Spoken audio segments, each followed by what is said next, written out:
वाला देवता होता है और भाग्य बदलने वाला मेरा महादेव होता है। कब बदलता है, कैसे बदलता है, ये वही जान सकता है, उसके सिवा कोई नहीं जान सकता।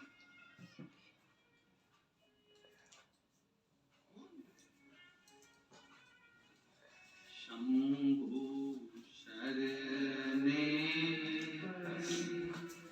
मांगू घड़ी रे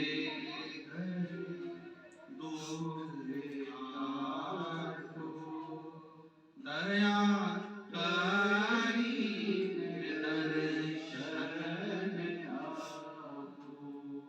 ये तेरी कृपा, तेरे बल पर जी रहा हूं, तेरी उदार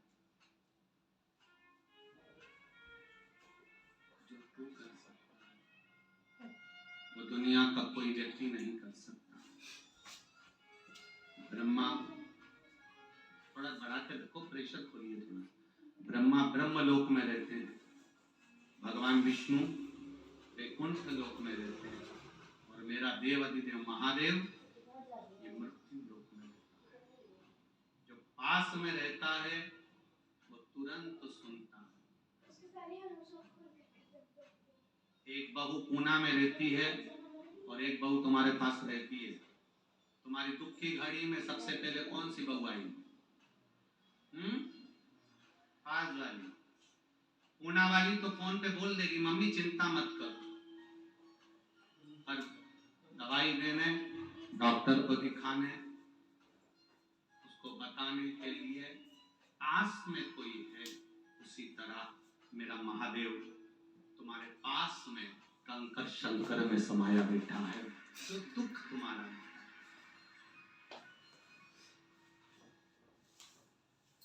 आपकी चित्त वृत्ति में शिव समा, विनय, विनम्रता और विवेक, ये तीनों प्रबल हो। विवेक, बुद्धि का प्रयोग, हमें किसी को कष्ट नहीं देना, बुद्धि के प्रयोग से हमें किसी को दुख नहीं देना है। बुद्धि से हमको जनमानस का कल्याण करना, संपूर्ण विश्व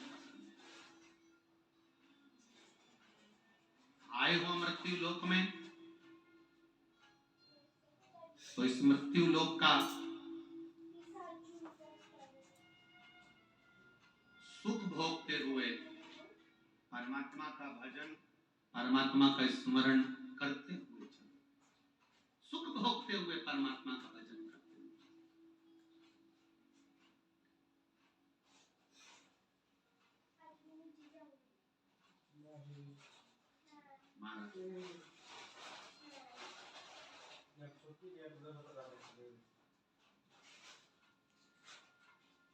एक बात शिव महापुराण के अपने जीवन में उतार कर रखी है।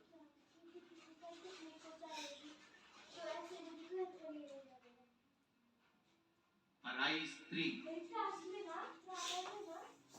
पराया धन व्यक्ति को एक ना एक दिन बर्बाद कर कर छोड़ देता है।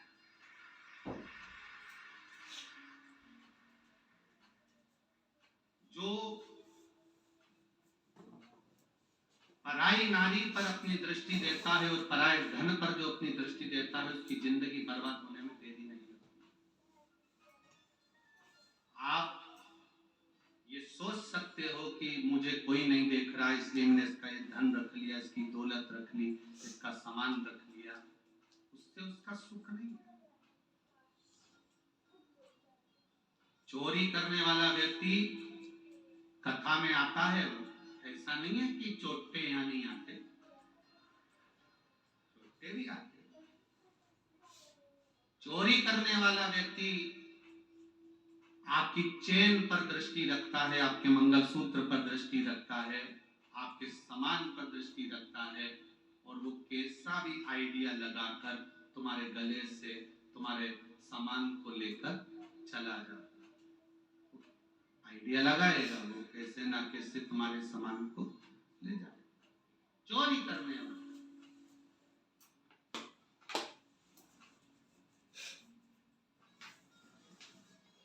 और ईमानदारी से बोलो, ये चोर ऐसी ना जाने कितनी कथाओं में गए होंगे और ना जाने कितनी कथाओं में इनने चोरी करी होगी।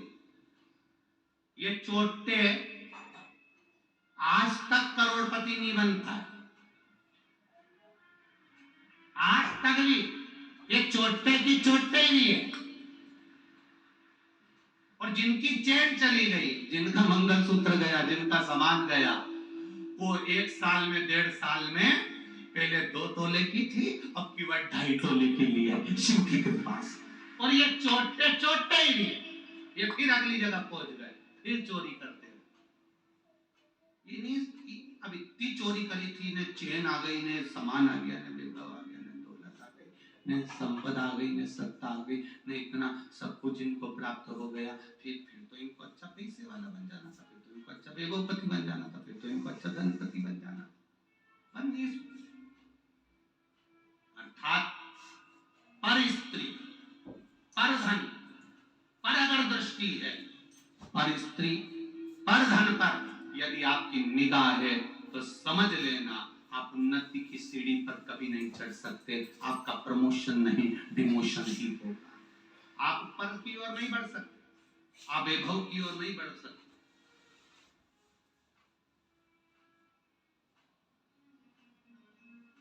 नहीं मिला गुरु द्रोणाचार्य को एक गाय नहीं मिली अपने राजा द्रुपद के यहां से, एक गाय नहीं मिली, बल्कि द्रुपद ने उनका अपमान कर दिया। बेटा देख रहा है, बेटा उनको देख रहा है कि ये राजा के दरवाजे पर, राजा के द्वार पर, राजा की चौखट पर मेरे पिता का अपमान हुआ है, मेरे पिता का अपमान हुआ है, ये देख रहा है।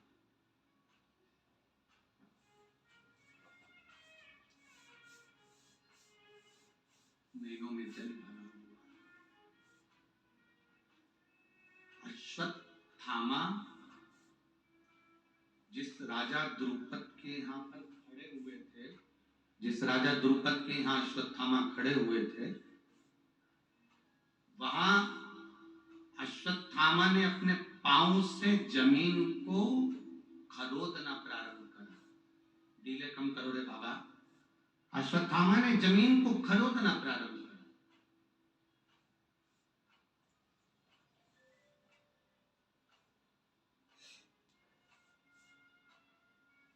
जब अश्वत्थामा ने जमीन को खरोदना प्रारंभ करा, जमीन को खरोद रहा है पांव से, क्योंकि क्रोध आ रहा है, गुस्सा आ रहा है।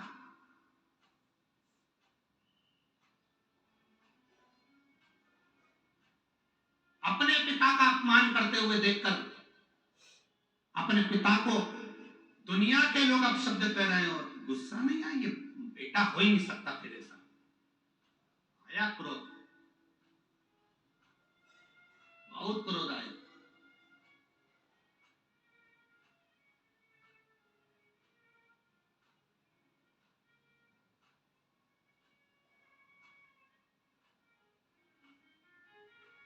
हम प्रत्येक घर के बेटा बेटी से एक बात कहते हैं, आज भी इस कथा के माध्यम से कहना चाहेंगे, आज भी इस कथा के माध्यम से कहेंगे कि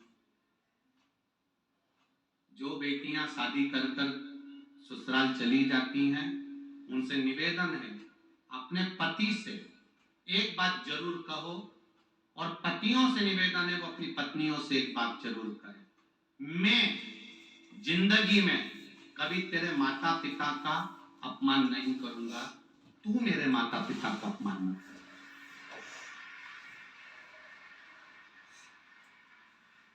मैं तेरे माँ बाप को कभी एक शब्द नहीं कहूंगा, मैं तेरे माता पिता को कभी आड़ा टेढ़ा नहीं कहूंगा, मैं तेरे माता पिता को कभी एक शब्द नहीं कहूंगा। पति अपनी पत्नी को वचन दे कि मैं तेरे माता पिता को एक शब्द नहीं कहूंगा, एक शब्द आड़ा टेढ़ा नहीं कहूंगा, पर तेरे माँ बाप के प्रति जितना मैं समर्पित रहूंगा, अपनी वाणी पर कभी गलत संबोधन नहीं लाऊंगा। ऐसा ही संबोधन तेरी वाणी से मेरे माता पिता के लिए भी होना चाहिए कि कोई गलत शब्द नहीं। ये हम आपस में विवाह करे हैं तो सम्मान के शब्दों का प्रयोग करें।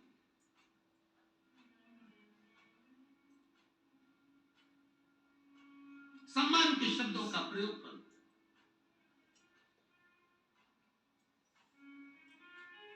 और जब जब हम सम्मान के शब्दों का प्रयोग करेंगे तो एक आनंद की अनुभूति अपने आप हो जाएगी।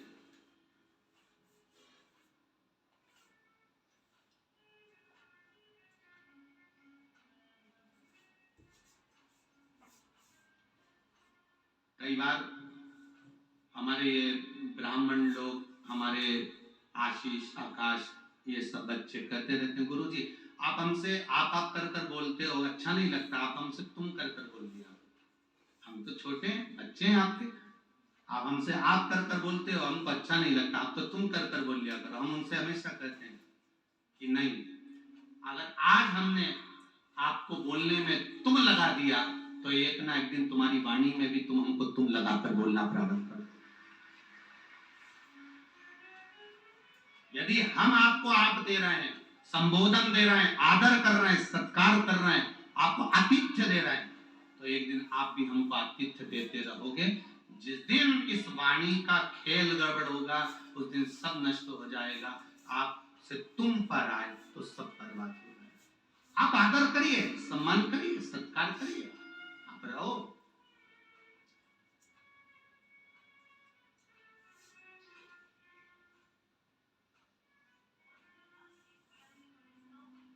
अब अश्वत्थामा जमीन को रोंद रहा है, खड़े खड़े 5 वर्ष का बालक अपने पांव के पंजे से जमीन को खुरद रहा है। जमीन कब खुरदी जाती है? जब कोई बड़ी बात हो जाती है। राम जी वन को जा रहे थे और माता सीता को मालूम पड़ गया कि राम जी वन को जा रहे हैं, तो मां जानकी जी, माता सीता कौशल्या जी के पास जाती हैं। माता कौशल्या जी के चरणों में जाकर माता सीता बैठ जाती हैं, चरणों को नमन करती हैं, प्रणाम करती हैं और अपने पांव के अंगूठे से जमीन को खरोदती है। माता जानकी कौशल्या जी से कुछ नहीं बोली है, माता जानकी केवल देख लिया कौशल्या जी ने कि ये जमीन को खरोद रही है, ये जमीन को खरोद रही है। केवल उन्होंने देखा है, इन्होंने जमीन को खरोदा, समझ ले, बोला नहीं है। पहले के जमाने में बहू कुछ भी बोलती थी डायरेक्ट अपने पति से नहीं बोलती थी, इसलिए माता सीता राम जी के पास जाकर नहीं बोली कि मुझे तुम्हारे साथ बन जाना है। उन्होंने माता कौशल्या जी से कहा, कौशल्या से भी कहा नहीं, जमीन को खरोदा। उत्तर में समझ गई माता कौशल्या कि सीता क्या चाहती। पहले का जमाना था, पहले का। या बुजुर्ग बुजुर्ग माताएं बैठी हैं, उनसे पूछना, ये अपने ससुर से कभी नहीं बोलती थी कि मुझे ये चाहिए। ये हमेशा पुराने जमाने की बहुएं पहले अपनी जेठानी से कहती थी, जेठानी फिर सास से कहती थी, सास फिर अपने पति से कहती थी कि ऐसा करना है। ये डायरेक्ट नहीं करती। और कितनी मर्यादा थी। सास ससुर अगर बाहर बैठे हैं तो बहुएं बाहर नहीं आती थी, पति से तो कह भी नहीं सकती थी, इतनी मर्यादा थी। और माँ बाप के होते हुए बेटा खुद अपने बच्चे को गोदी में भी नहीं ले सकता था, क्योंकि मेरे माता पिता बैठे हुए, इतनी मर्यादा थी। और एक आज का समय, बहुओं को कुछ भी कहना है, पति बाहर खड़ा है, सास ससुर बैठे हो, रिश्तेदार बैठे हो, उसे कोई मतलब नहीं। वो तो आई, सिर पे पल्लू लिया, कोनी मारी, जरा किचन में आओ, और रसोई घर गई और वहां जाकर कहा मेरे को ये सामान ला। पहले कितना था कि पहले उससे कहो, फिर वो उससे करे, फिर वो उससे करे, फिर वो उससे करे, फिर वो उससे करे। जब सब जगह कह दे तब जाकर फिर वो बात सफल। इतनी मर्यादा। जमीन को अश्वत्थामा खरोद रहे जमीन। जब जमीन को अश्वत्थामा ने खरोदा, गुरु द्रोणाचार्य अश्वत्थामा के बात को स्मरण को जानकर गुरु द्रोणाचार्य अश्वत्थामा को देख लिया उन्होंने, मेरा बेटा गुस्सा कर रहा है इसलिए तो जमीन खरोद रहा है। बेटे का हाथ पकड़ा, जाने लगे। राजा द्रुपद ने आवाज लगाया गुरु द्रोणाचार्य को, हे द्रोण सुनो, किसी राजघराने में जाना तो राजा से कैसे बात करना सीख कर जाना। गुरु द्रोणाचार्य ने पलटकर राजा द्रुपद को देखा तो गुरु द्रोणाचार्य कुछ नहीं बोले।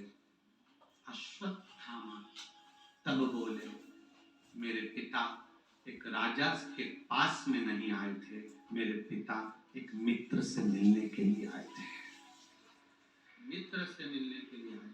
आवाज क्या, साउंड ठीक नहीं चल रहा तुम्हारा। मेरे पिता राजा से मिलने के लिए नहीं आए, मेरे पिता एक मित्र से मिलने के लिए।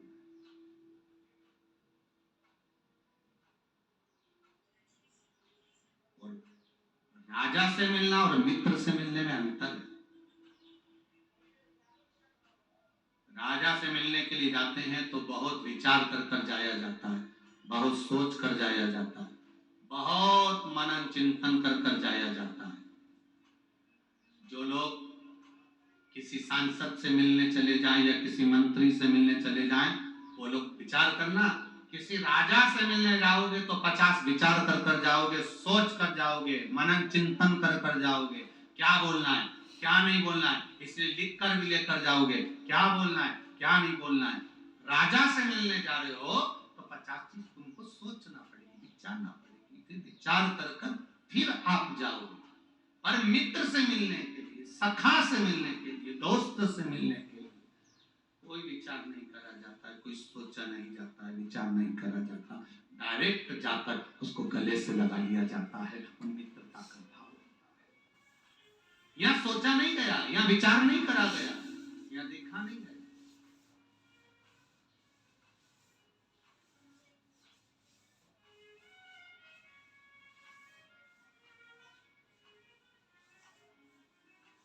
मेरे पिता एक राजा से मिलने के लिए नहीं आए, मेरे पिता एक मित्र से मिलने के लिए आए। इतने में राजा द्रुपद क्रोध में भर गया, और राजा द्रुपद जब क्रोध में भरा, बहुत क्रोध राजा द्रुपद को आ गया, बहुत क्रोध।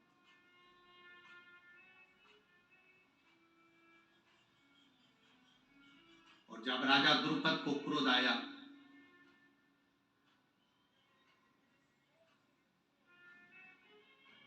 बोले नहीं राजा द्रुपद तब कुछ नहीं।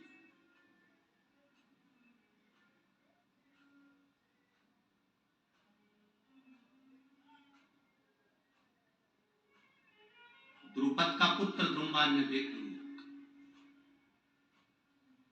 कि अश्वत्थामा कुछ बोल रहा है, और द्रुपद अपने बेटे को देख कर कहा, जब भिखारी को भीख नहीं मिलता है ना तब गुस्सा करता है, क्रोध करता है। आज गुरु द्रोणाचार्य की आंख से आंसू बह रहे हैं, नेत्रों से जल बह रहा है कि मैं कहां गाय मांगने के लिए आ गया, वो भी इस द्रुपद के दरवाजे। पर इतना प्रेम था राजा द्रुपद से, इतना प्रेम था, इतना प्रेम था, और आज मेरी बुद्धि मारी गई जो गाय मांगने के लिए मैं राजा द्रुपद के आ गया।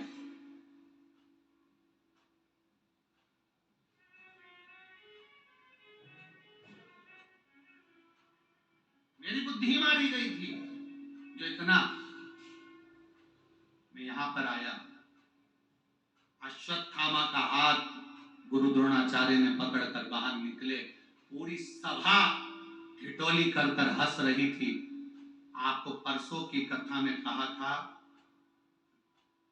गरीबी रहेगी तो कोई तुम्हारे ऊपर दृष्टि नहीं देगा, कोई तुम्हारा साथ नहीं देगा। जब तुम मेहनत करने लगोगे तब लोग हंसेंगे, ये आगे बढ़ेगा, ये करेगा, ऐसा होगा, लोग हंसेंगे। और जब तुम मेहनत कर कर आगे बढ़ जाओगे, उन्नति की सीढ़ी पर चढ़ जाओगे, तरक्की की ओर बढ़ जाओगे, तुम्हारा वैभव, तुम्हारी सत्ता, तुम्हारा धन बढ़ जाएगा, तब लोग तुमसे ईर्ष्या करना प्रारंभ कर देंगे कि बताओ इतना आगे बढ़ गया, ना जाने कहां से लाया होगा, ना जाने कैसे आया होगा, ना जाने कहां से लाया होगा, इतना आगे बढ़ गया। ये तीन क्रम है, पहले साथ नहीं देंगे, फिर हंसेंगे, फिर जलेंगे, ये क्रम है।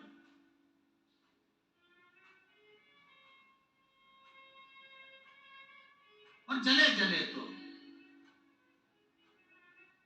क्या किसको रोइए, चादर तान के सोइए। देखो क्या करना, आग लगे बस्ती में, बोलो जम के बोलो जरा, अपन रहो मस्ती। देखो क्या करना, पर एक चीज शिव महापुराण की सीख कर जाना, कच्चे मकान में रहो चाहे पक्के मकान में रहो, बस से रहना सीख जाओ तो जिंदगी का सारा सुख आपका है, सारा सुख आपका है।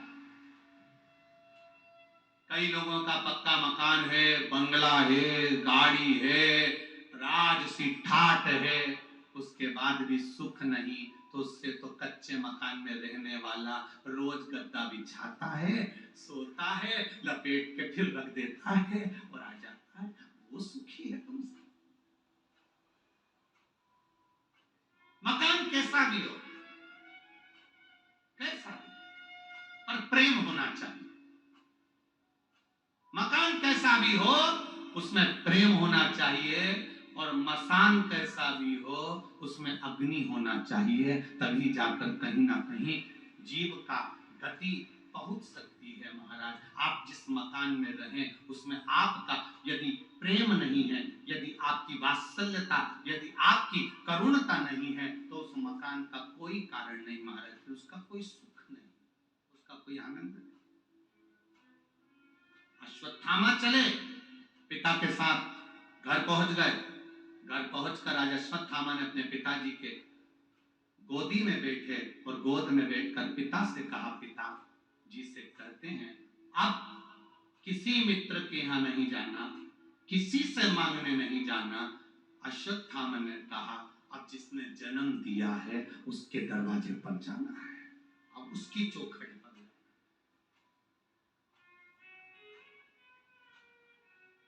ये झोली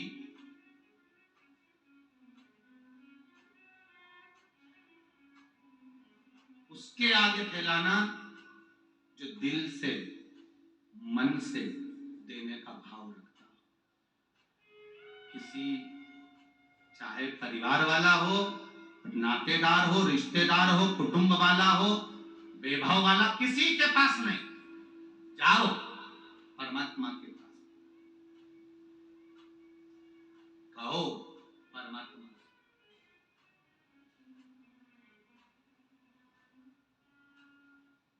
मुझे तेरा ही सहारा है, मेरे भोले बाबा।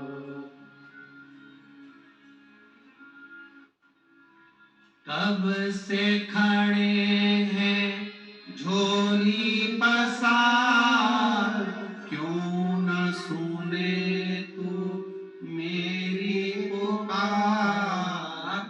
कब से खड़े हैं झोली पसार, क्यों न सुने तू मेरी पुकार। मुझे तेरा ही सहारा है, मेरे भोले बाबा, मुझे तेरा ही सहारा है, मेरे भोले बाबा। मैं तुम्हें ही पुकारा है, मेरे भोले बाबा, मैंने तुम्हें ही पुकारा है, मेरे भोले बाबा। कब से खड़े झोली पसार, क्यों न सुने तू मेरी पुकार। कब से खड़े झोली पसार, क्यों न सुने तू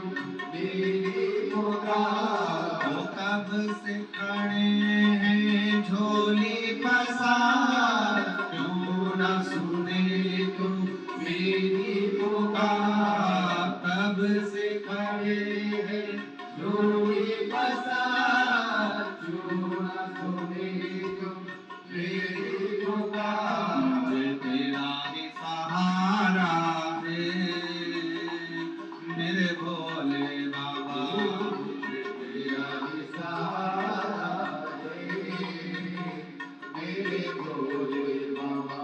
मैंने तुम्हें ही पुकारा है मेरे भोले बाबा, मैंने तुम्हें ही पुकारा है मेरे भोले बाबा।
देख लो लगी है आज मंदिर में मेहमान। देख लो लगी है आज मंदिर में मेहमान। दर्शनों के खातिर आज मेला को तेरी और दर्शनों के खातिर आए हैं लाखों नर और नारी। आ जाए भोले बाबा, आ जाए भोले बाबा, तीनों ने पुकारा है मेरे भोले बाबा, तीनों ने पुकारा है मेरे भोले बाबा। कब से खड़े हैं झोली पसार, क्यों न सुने तुम मेरी पुकार। तब से खड़े हैं झोली पसार, क्यों न सुने तुम मेरी पुकार। तब से खड़े हैं झोली पसार, क्यों न सुने तुम मेरी पुकार। तब से खड़े हैं झोली पसार, क्यों न सुने तुम मेरी पुकार। मेरे भोले बाबा, मुझे तेरा ही सहारा है मेरे भोले बाबा। मैंने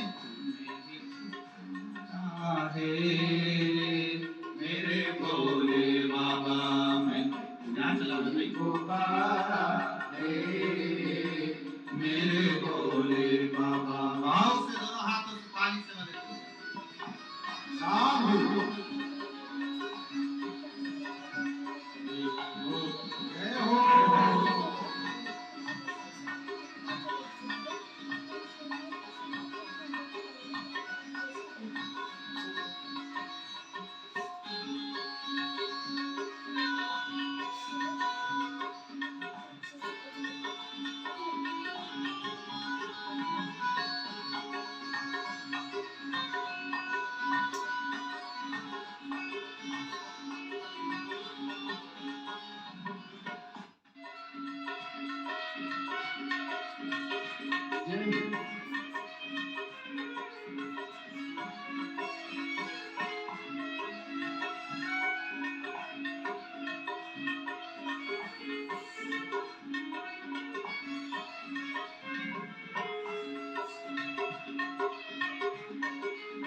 जिंदगी से हारे गम जमाने का हम लेके आए।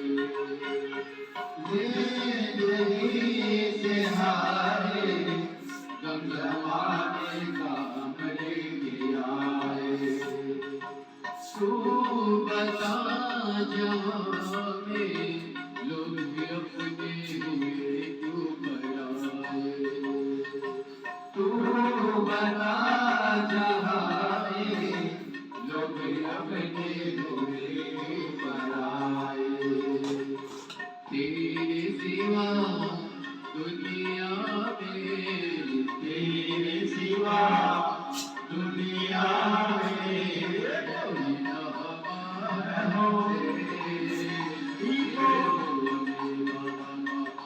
कोई ना हमारा मेरे भोले बाबा। कब से खड़े छोड़ी बजा क्यों न सुने तुम मेरी पुकार। कब से खड़े छोड़ी बजा क्यों न सुने तुम मेरी पुकार। मुझे तेरा ही सहारा है मेरे भोले बाबा। मुझे तेरा ही सहारा है मेरे भोले बाबा। कब से खड़े हैं झोली पसार क्यों न सुने तो मेरी पुकार। कब से खड़े हैं झोली पसार क्यों न सुने तुम मेरी पुकार। कब से खड़े हैं झोली पसार क्यों न सुने तू मेरी पुकार। कब से खड़े हैं झोली पसार क्यों न सुने तुम मेरी पुकार। मुझे तेरा ही सहारा है मेरे भोले बाबा। मुझे तेरा ही सहारा है मेरे भोले बाबा। मैंने तुम्हें ही पुकारा है मेरे भोले बाबा। मुझे पुकारा है मेरे भोले बाबा।